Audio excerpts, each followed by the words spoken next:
You're watching Talking Points, a focus on the political scene in Lubbock and across the South Plains.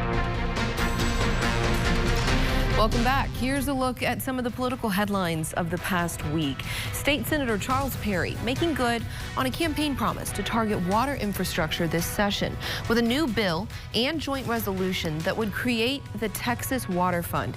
If it's approved, the fund would target big water supply projects for the state with a goal to find 2.2 trillion gallons of water in the next 10 years. Perry filed a version of this bill last session, but this year Lieutenant Governor Dan Patrick made this specific piece of legislation a priority. Perry chairs the Senate Committee for Water, Agriculture, and Rural Affairs. And for the first time, a group of Texas women is challenging Texas restrictive abortion law. But they're not asking the courts to overturn the law altogether. In fact, all 5 of these women actually wanted to be pregnant.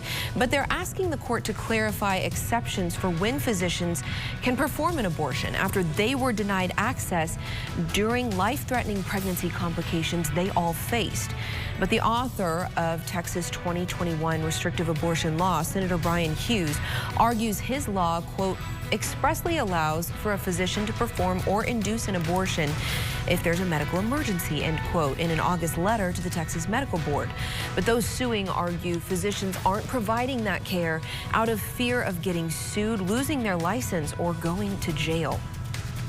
And we are officially 2 months into the 88th legislative session, and the filing deadline for new legislation passed on Friday. A vast majority of the bills filed actually do not end up becoming state laws. Last session, for example, lawmakers in the Texas House and Senate filed a combined nearly 7,000 bills, and only about 1,000 of them became law. People are tired of this. They're tired of pitting fellow Americans against each other based on race. And that's why Lubbock's newest lawmaker in Austin wants to make affirmative action a thing of the past. Well, affirmative action is an effort to increase employment and educational opportunities for minority groups. Through House Bill 3682, filed this week and aimed to prohibit affirmative action, Tepper says he wants people to be employed and enrolled in schools based on their natural abilities and talents. He says he's frustrated with policies that seem to give too much leverage to someone's race. Mostly it means that we are a people that looks beyond race, that looks beyond religion, a people that's strong and independent, a people that are unified under the same banner and the same flag, and that we can achieve things as a community together that looks beyond race, that we look at the content of a person's character rather than the color of their skin.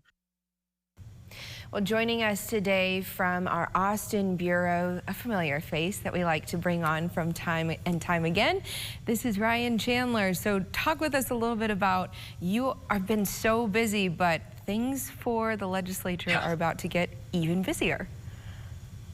That's right. This is the week when things get real. So you chose a great week. It's always good to be back on Talking Points and break this down. The bill filing deadline was on Friday. That means that all of the groundwork has been laid. The priorities are out. We know how this session is going to play out, at least in terms of what lawmakers are focusing on. We've seen the top priorities take shape as property taxes and education. Those are really the top 2 things that every leader in Texas, whether it's the speaker, the lieutenant governor, or the governor himself, are in agreement that we really need to focus on this session. The problem is they don't agree exactly on the ways to address those topics. So we'll see how those play out in the months to come. Yeah, that's just it, especially property taxes.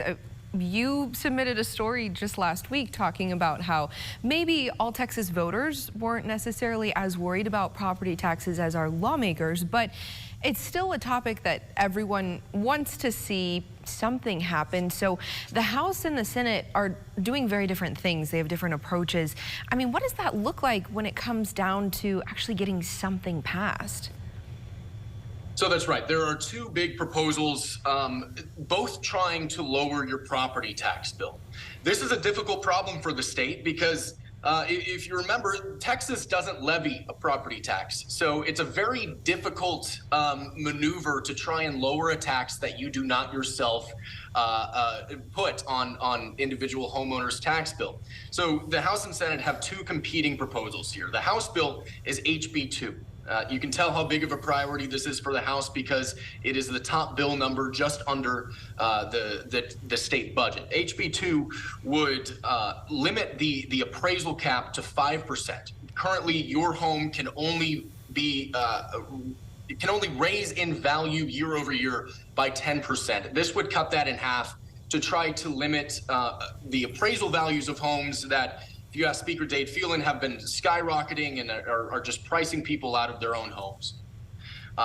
Lieutenant Governor Patrick shut that idea down. He said that this would cut down on progress that he says the Senate has already made in limiting property taxes. He has a completely different idea, which also has the support of all 31 state senators, which would be to raise the homestead exemption to $70,000. That's the amount of your home's value that is exempt from taxation when your property bill comes due. That's interesting because when Dan Patrick was first running for Senate way back in 2007, he actually said that limiting the property tax, or rather the appraisal cap, was his top priority. In fact, he wanted it to lower to 3%, even lower than the 5% that Speaker Phelan is proposing now. So two ideas that may lower your property taxes. Whether one or both get across the finish line is still up in the air right now. Yeah, this is really just the starting line in terms of legislation won't be able to be filed now. So it's what we have is what we're going to get, or what we might get at least. Now let's talk education, because I know that Governor Abbott put school security as one of his 7 big top priorities. He talked about it in his State of the State, but we're seeing a lot of education security and also education savings accounts. That's a huge thing. That could change the face of the entire state. Right. When you talk about education, those are the two topics on parents' minds. First, school safety, which Lubbock has taken the front seat in addressing with Representative Burrows. He, of course, chaired the investigation into the mass shooting at Robb Elementary last May, and now he's out with House Bill 3, which is a comprehensive school safety plan. Out of all of the bills meant to address school safety, this seems to be the one with the most traction, at least at this point in the session. And what that would do is allocate $15,000 per year per campus, so that schools can ramp up their security and comply with heightened standards for infrastructure and the kinds of security measures that they need to put in place. It would also require an armed security guard on every campus in Texas. That is a plan that has also been proposed by Democrats in the other chamber. So it does have some bipartisan support. The hang up there is seeing not just whether we have the funding to provide an officer in every campus, but the staffing. Some law enforcement officials worry that even if this was a fully funded plan to ensure school safety, there just aren't enough police officers who would be able to take that on. So HB 3 will be the school safety bill to follow, and we'll be speaking with Chairman Burrows about that very soon. Yeah, definitely with a little bit of Lubbock flavor, because he came here, talked about his findings, wanted to talk with Lubbock schools and say, look, this is what I found. And so he took all of that information, and just like he's told us several times on Talking Points, he was going to put that in legislation, and he did that. So that is definitely something we're looking forward to, and we've got a lot of things to look forward to, I have a feeling, coming up.